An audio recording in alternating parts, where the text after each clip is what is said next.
Հայաստանում ծաղիկ արտադրողների համար այսուհետև բաց կլինի ոչ միայն Լատվիայի, այլև Նիդերլանդների շուկան։ Քննարկումները ակտիվ փուլում են։ Հայ գործարարների հետ հանդիպմանը վստահեցրեց մեր երկրում Եվրամիության դեսպանը։ Հայկական արտահանումների նկատմամբ ռուսական սահմանափակումների ֆոնին են եվրոպացի գործընկերները հայ արտադրողների ու արտահանողների հետ հարցի կարգավորման հրատապ ուղիներ փնտրում։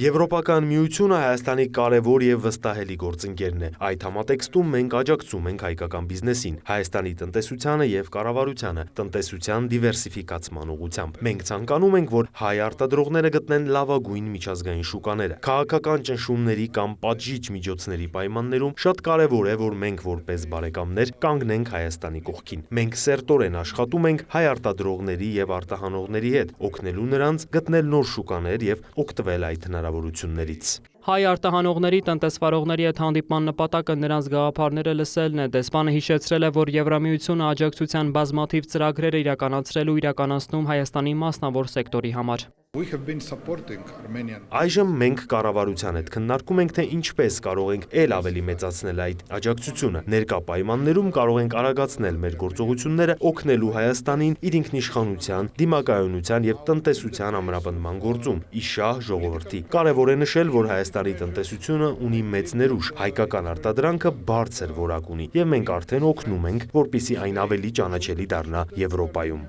Ռուսաստանի տնտեսական ճնշումները հաղթահարելու ուղիների մասին խոսեց նաև մեր երկրում Ֆրանսիայի դեսպանը, վստահեցնելով, որ աշխատում են Հայաստանի կառավարության հետ ձեռք ձեռքի տված։ Եվրոպական միությունը վստահելի գործընկեր է։ Մենք չենք սպառնում, չենք ճնշում, մենք օգնում ենք և ցանկանում ենք վստահ լինել, որ աշխարհի ամենաընդարձակ տնտեսական ցանցի Եվրամիության հետ Հայաստանի տնտեսական հարաբերությունները շարունակում են աճել, Հայաստանին դարձնում ապահով։ Միջազգային առևտրի կենտրոնի կազմակերպած հանդիպումից գոհ են նաև տնտեսվարողները։ Արմավիրի մարզում չրագործությամբ զբաղվող գործարար Արա Գևորգյանը ռուսական սահմանափակումներից չի տուժել, քանի որ եվրոպական շուկա արտահանելու 2 տարվա փորձ արդեն ունի։ Երբ որ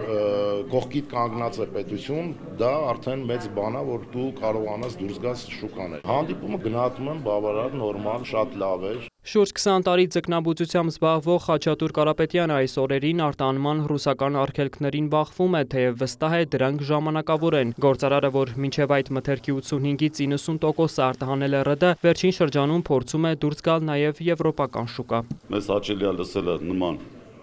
միջոցառումներ, որտեղ որ պատրաստ են մեր ապրանքը օգնելու արտահանենք ուրիշ երկրներ, հատկապես Եվրոպական միության երկրներ։ Մենք ընդամենը մի 20 օր առաջ եղել ենք Բարսելոնայում, ամենամեծ աշխարհում ցուցահանդեսին, այնտեղ էլ համոզվեցինք, որ մեր արտադրանքը մեծ որակային հատկանիշներ ունի, որը որ կարա մեծ շուկաներ գրավել եվրոպական երկրներում։ Ու իրանց էլ հաստատ դուր կգա մեր ապրանքը, եւ ձկնամթերքը, եւ խավիարները ընդամենը պետք է մեզ օգնեն թղթաբանությամբ, որակայինով, լաբորատորիաներով շատ պրոբլեմ չստեղծեն, մի քիչ հեշտացնեն տարբերակները։ Ռուսական շուկան պահպանել, եվրոպականը նվաճել, հայ գործարարները վստահեցնում են, ընտրության առաջ կանգնած չեն, արտահանել ցանկանում են եւ Ռուսաստան, եւ Եվրոպա, իսկ եվրոպական չափանիշները նրանց համար ոչ թե խոչընդոտ են, այլ նոր հնարավորություն։ Վոլոդիա Մուշեղյան, Աշոտ Խաչատրյան, լուրեր։